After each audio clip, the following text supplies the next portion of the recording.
Mr. de Grey? Hi. Hello. Good to meet you. I'm Bas. Hello, Bas. This is my wife, Adelaide. Nice to meet you. You are often being described as an immortalist. Is that a term that fits you, or is it a misnomer? It's really rather a misnomer, to be honest. I don't really work on immortality. I don't really work on longevity, even. I work on health. I'm interested in developing new medicines that will keep people in full physical and mental performance however long ago they were born. So I'm interested in better medicines for the sickness that is currently associated with old age. And yes, I certainly foresee that if we are successful in the approach that we are taking, then we will see a big side effect in terms of longevity. But it's still a side effect, however big it may be. And what sort of side effect do you think of then? Well, so people will live longer. People always live longer if they are healthier because getting sick is the main reason why people die. So if we keep people really healthy for however long they live, then the risk of death does not go up with every year that goes by the way it does today. And that means that people have a good chance to live quite a lot longer. But of course, we cannot say how much longer because the actual time will then depend on one's risk of death from other causes. And, you know, I'm not working on stopping people from being hit by trucks. Okay. But your work is surrounded by wild speculations about living 1,000 years longer Well, if you actually try to do the mathematics on this, making whatever assumptions you may choose to make, like, you know, car accidents will become less common, things like that, then, of course, you can come up with some number or other. And it turns out that it's quite easy to come up with numbers that are at least as big as 1,000. So, you know, it's not really wild speculation. It's just what we would expect from the impact of the therapies that we're working on. Can you explain to me a little bit about the basic tenets of your ideas and how you came to develop them? Well, it's actually pretty straightforward what we do. We are interested in repairing the damage of aging.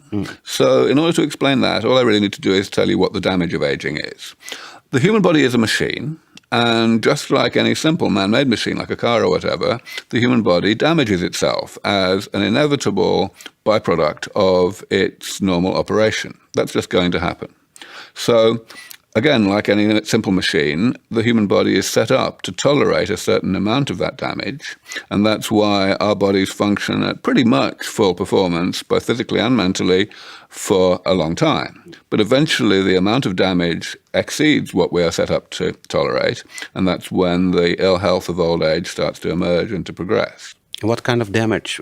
So the damage that happens is at the molecular and cellular level. Things like cells dying and not being automatically replaced by the division of other cells, or simple molecular byproducts of certain metabolic processes that accumulate because the body doesn't have a system for getting rid of them. If we can develop ways not to stop the damage from being created, which is really, really hard to do, but rather to repair the damage reasonably thoroughly every so often, then we will achieve the necessary objective. We will stop the damage from reaching a level of abundance that is bad for you. So that will mean that everybody will be a patient in a sense? Everybody's already a patient. Okay. We're all getting sick. We've all got aging. The question is what to do about it. Yeah. So you see aging basically as an illness? Aging is a medical problem. It's bad for you. So listening to you, I get the idea you're not the messianic type that you're often are portrayed as, but you are predicting in a more measured way that this longevity will not be a kind of what they call the singularity, one explosion of knowledge that will bring us into a whole different realm of being, but will be a much slower process than. Well, I'm not saying it's going to be slow, but yeah, you're right. Messianic representations of people sell papers, so perhaps that's why it happens. I mean, I'm just a medical researcher. You know, I'm just putting together new ideas to deal with the medical problems that face us in the world today. And I do feel that there is likely to be a rather sharp tipping point when we reach a sufficient level of comprehensiveness of these repair therapies, these rejuvenation therapies, so that we are staying one step ahead of the problem, if you like. So Because these therapies that we're working to develop are repair therapies, what they effectively will do is rejuvenate the body. They will turn someone into having a biological age, if you like, that is lower, younger than it was before the therapies were administered.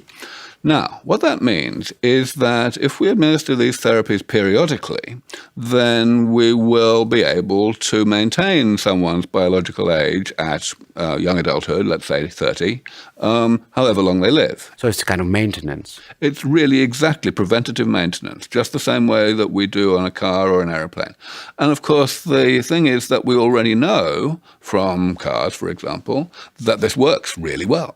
We have cars driving around today which are more than 100 years old. They were not designed to last 100 years. Those cars were designed to last 10 or 15 years. And the reason they've lasted so much longer is preventative maintenance.